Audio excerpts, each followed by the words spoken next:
Today we are going to start problem number 3 of internal reconstruction, which was asked by Mumbai University exam for November 2016. Please see the problem. Problem number 3, November 2016. Following is the balance sheet of Mahesh Limited as on 31st March 2020. Balance sheet is given of Mahesh Limited and financial year ends on 31st March 2020. See the balance sheet. Liabilities rupees, assets rupees. Liability side of balance sheet 20,000, 6% preference shares of rupees 100 each, fully paid up. Preference share capital 20 lakhs. 20,000 is the number of preference shares. 6% is the rate of dividend on this type of preference shares. One preference share nominal value is given 100 rupees and this kind of preference shares is fully paid up. Total preference capital is 20 lakhs. Next, 4 lakh equity shares of rupees 10 each, fully paid up 40 lakhs. 4 lakh is the number of equity shares. Nominal value, face value of one equity share is given rupees 10 and all equity shares are fully paid up. Total preference capital is 40 lakhs. This is the shareholders fund. This is the own fund of the company, preference capital and equity capital. Next is the loan fund, 8% debentures of rupees 10 each, 20 lakhs. 8% is the interest rate on this type of debentures, and total debenture capital, this is the loan fund of the company, 20 lakhs. And this debenture issued by the company after giving security of land and building, secured against land and building, means land and building security is given for issuing of this kind of 8% of debentures, 20 lakhs. Accrued interest on debenture. Accrued interest on debenture means this is the outstanding interest on debentures is rupees 80,000. Total interest on debentures calculate kara. 20 lakh is the debenture capital. 20 lakh into 8% means for 1 year interest on debenture is rupees 1,60,000. And here accrued interest on debenture is given 80,000, means 6 months interest is outstanding, interest is payable, that is rupees 80,000. Okay, and always interest is calculated on this nominal value of debenture, that is the 20 lakhs. Next, loan from directors 4 lakhs. Loan taken from directors is the 4 lakh. And amount of current liabilities is given rupees 20 lakhs. Okay, see the asset side of the balance sheet. Goodwill 5 lakhs. Goodwill is the intangible asset of the company. Next is given land and building 24 lakhs. Okay, land and buildings baga book value, balance sheet value is given rupees 24 lakhs, and after giving the security of land and building, debenture issued of rupees 20 lakhs. बघा 24 lakhs चे land and बिल्डिंगचं book value आहे, balance sheet value आहे, आणि land and बिल्डिंगचे security देऊन debenture issue केलेले आहेत 20 lakhs रुपीचे. ठीक आहे. Plant and machinery 22 lakhs. Land and building, plant and machinery, this is the tangible fixed assets of company, त्याला आपण नॉन करंट असेट असंही म्हणतो. नेक्स्ट इन्व्हेस्टमेंट 2,40,000, याला आपण नॉन करंट इन्व्हेस्टमेंट म्हणतो. This is the long term investment.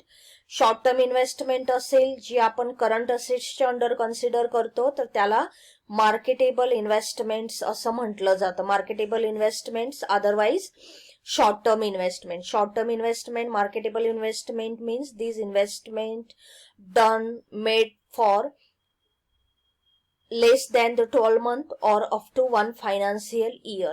आणि अशा प्रकारचे इन्व्हेस्टमेंट करण्याचं बेसिक ऑब्जेक्टिव्ह काय असतं तर जेव्हा आपल्याला गरज असेल तेव्हा ती इन्व्हेस्टमेंट मार्केटमध्ये क्विकली सेल आउट केली जाते आणि त्याचं कन्व्हर्जन कॅशमध्ये केलं जातं. आणि अशा इन्व्हेस्टमेंटला आपण मार्केटेबल इन्व्हेस्टमेंट किंवा शॉर्ट टर्म इन्व्हेस्टमेंट म्हणतो. This is the long term investment, त्याला आपण म्हणणार non current investment. Okay. Next is the P&L account 17 lakhs. P&L account बघा, बॅलन्स शीट असेटला जो P&L अकाउंटचा बॅलन्स असतो तो ऑलवेज डेबिट बॅलन्स असतो. म्हणजे हा काय दाखवतो, आपलं loss position of the company. And last is the current asset 34,40,000. बघा, this is the fictitious asset of the company. Miscellaneous expenses and losses fictitious asset of the company मध्ये आपण P&L account debit बॅलन्सचा काय करतो, विचार करतो. Okay. These all is the liabilities of the company and this is all asset of the company. Total of the balance sheet is 1,04,80,000. Okay. तुम्ही काय करा, हा प्रॉब्लेम बघा, आपल्या बुक मध्ये पेज नंबर 224 ला दिलेला आहे, तो पूर्ण राईट डाऊन करा आणि आपण याचं काय करूया, नेक्स्ट पार्ट प्रॉब्लेमचा आपल्या बघूया. बघा, note is given, arrears preference dividend is rupees 1,40,000. preference dividend arrears आहेत 1,40,000. प्रेफरन्स बघा, कॅपिटल किती आहे, preference share capital is 20 lakh rupees and 8% cumulative preference shares of rupees 100 is 20 lakh into 8% means किती येतात बघा, टोटल प्रेफरन्स प्रेफरन्स डिव्हिडंड त्यापैकी काय झालेले आहे, arrears of preference dividend is rupees 1,40,000. ठीक आहे. It was decided to reconstruct the company for which following scheme was approved by the court. This is the scheme of internal reconstruction and which was approved by the court. Okay. First काय दिलेलं आहे बघा, the assets are to be revalued as follows. असेट्सचं revaluation झालेलं आहे बघा, plant and machinery rupees 14 lakhs. बघा, तुमच्याकडे प्रॉब्लेम आहे, बॅलन्स शीटला आपल्या बुक व्हॅल्यू प्लांट अँड मशिनरीची किती आहे, 22 lakhs. बॅलन्स शीटला प्लांट अँड मशिनरी आहे 22 lakhs and plant machinery revalued is rupees 14 lakhs. म्हणजे 8 lakhsचा लॉस झालेला आहे. कुठे जाणार, आपल्या कॅपिटल रिडक्शन अकाउंटच्या आपल्या आपण डेबिटला घेणार, plant and machinery 8 lakh rupees. ठीक आहे. Next assets revaluation is given, investment 2 lakh. Balance शीटला बघा, इन्व्हेस्टमेंटचं व्हॅल्युएशन आहे 2,40,000 आणि revalued investment is 2 lakh means 4 lakh is the less झालेले आहेत, कमी आहे, डेप्रिसिएट आहेत आपण म्हणतो त्याला, म्हणजे आपला लॉस आहे, कॅपिटल रिडक्शन अकाउंटच्या डेबिटला जाणार. नेक्स्ट बघा, second, intangible asset and P&L account were written off completely means 100%. intangible asset, balance sheet asset side ला बघा, only one intangible asset is given, that is goodwill, and goodwill were written off completely. म्हणजे goodwill 100% आपल्याला return of करायचंय. P&L account चा जो debit balance आहे second last balance sheet असेटला बघा, तर तो पण आपल्याला रिटर्न ऑफ करायचंय. बरोबर. आपण काय करणार बघा, इंटॅन्जिबल असेट रिटर्न ऑफ झालाय, फिक्सिशियस असेट रिटर्न ऑफ झाला, आपला लॉस झाला, कॅपिटल रिडक्शन अकाउंटच्या आपल्या डेबिटला आपण लिहिणार intangible asset 5 lakh, P&L account 17 lakh, capital reduction अकाउंटच्या डेबिटला. The preference shares reduced to equal number of fully paid 8% preference shares of rupees 80 each. बघा, बॅलन्स शीट लायबिलिटी साईडला चला, प्रेफरन्स शेअर्स जे आहेत 8% चे प्रेफरन्स शेअर्स 8%च राहणार आहेत. फक्त काय झालेलं आहे बघा, जो एक प्रेफरन्स शेअर्स 100 रुपीजचा आहे तो आता काय झाला, 80 रुपीज झाला. बरोबर. नंबर ऑफ प्रेफरन्स शेअर्स आपले आहे 20,000 अगोदरचे, तर ते preference shares fully equal number of preference shares मध्येच कन्वर्ट केलेले आहेत, पण 80 रुपीजचा एक प्रेफरन्स शेअर्स केला.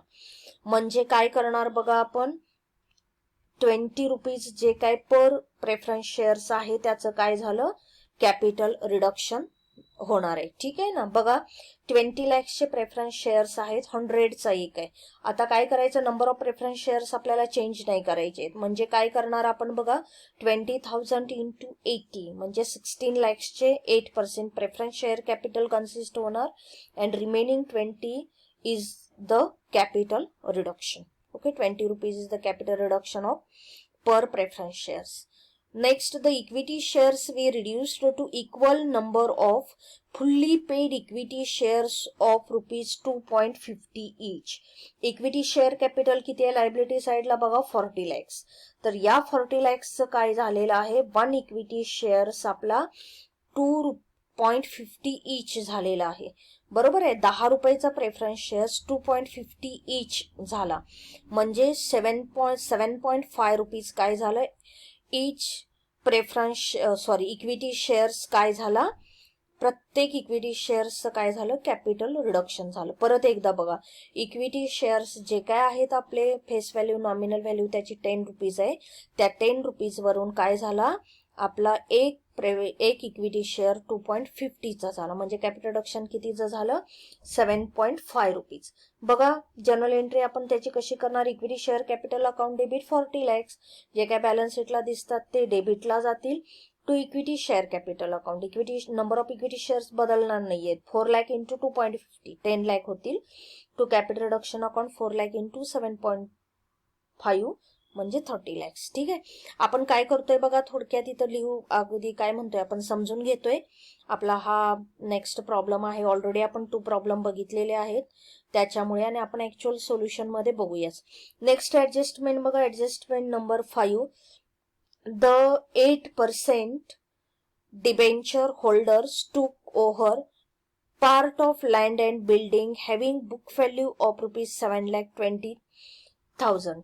बघा 8% डिबेंचर होल्डर्स टूक over part of the land and building having book value of rupees 7,20,000 at rupees 10 lakh in part satisfaction of their debts, and 2,40,000 equity shares of rupees 2.50 each fully paid were issued to them for the balance amount. ठीक आहे, बघा land and building काय झालेलं आहे, land and building आपली balance sheet असेटला किती आहे बघा, लँड अँड बिल्डिंग 24 lakhs. तर त्या लँड अँड बिल्डिंगचं काय झालेलं आहे, त्यापैकी part of the land and building काय केलेलं आहे, टेकन ओव्हर केलेलं आहे. बघा 8% डिबेंचर होल्डर्स टूक over part of land and building having book value of rupees 7,20,000 at rupees 10 lakh. बघा ज्या लँड अँड बिल्डिंगचं बुक व्हॅल्यू 7,20,000 आहे, ती लँड अँड बिल्डिंग 10 lakh रुपीजला काय घेतलेले 8% डिबेंचर होल्डरनी टूक ओव्हर केलेले, म्हणजे आपला इथं गेन झालेले 7,20,000ची जर आपली लँड अँड बिल्डिंग 10 लाखाला घेतली असेल तर बघा 10 lakh लेस 7,20,000 2,80,000चा आपला गेन झाला, तो कॅपिटल रिडक्शन अकाउंटच्या क्रेडिटला जाणार. आपण काय एंट्री करणार बघा, land and building account debit 2,80,000 to capital reduction account 2,80,000. Okay, आणि रिमेनिंगचं काय झालेलं आहे बघा 8% डिबेंचर होल्डर्सना नंतर काय झालं, in part satisfaction of their debts and 2,40,000 equity shares of rupees 2 each fully paid were issued to them for the balance amount. आणि बघा डिबेंचर आपले किती आहे 20 lakhs. 20 lakhs पैकी काय झाले, त्यांना त्यांच्या पार्ट सॅटिस्फॅक्शन साठी काय केले आपण, इक्विटी शेअर्स दिलेले आहेत 2.5 each चे 2,40,000 इक्विटी शेअर्स दिले. म्हणजे जनरल एंट्री कशी होणार बघा, 8% debentures account debit 20 lakhs. Debenture personal account आहे, डेबिट द रिसिव्हर, त्याच्यामुळे debentures account debit 20 lakhs to land and building. आपण त्यांना काय काय दिलं बघा, लँड अँड बिल्डिंगचं रिअल अकाउंट आहे, रिअल अकाउंटचं रूल काय आहे, क्रेडिट व्हॉट गोज आउट. आपल्याकडून लँड अँड बिल्डिंग कितीची जाणार 10 lakhsची, त्याच्यामुळे to land and building 10 lakhs. To equity share capital account, equity share capital आपण किती दिलेले आहेत बघा त्यांना 2,40,000 नंबर ऑफ इक्विटी शेअर्स देत असताना 2.50 each ला दिलेले, म्हणजे 2,40,000 इंटू 2.50 म्हणजे 6 lakhs. बघा डेबिटला 20 lakh आहेत, क्रेडिटला किती झाले, land and building 10 lakh and equity share capital 6 lakh, total 16 lakh. म्हणजे आपल्या या ठिकाणी गेन किती झाला, कॅपिटल रिडक्शन कितीचं झालं 4 lakhs to capital reduction account 4 lakh. General entry समजले का बघा, इथं बोलत असताना ते सगळं काय करा, लिहा तुम्ही तिथे. नेक्स्ट ऍडजस्टमेंट बघा, the debenture holders also agreed to waive their interest on debentures. Directors converted their loan into equity shares 2.50 each fully Okay.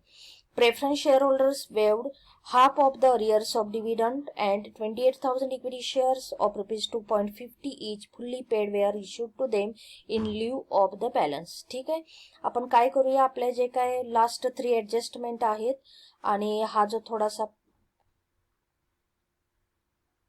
Part आहे तो आपण नेक्स्ट लेक्चरला एक्सप्लेन करूया.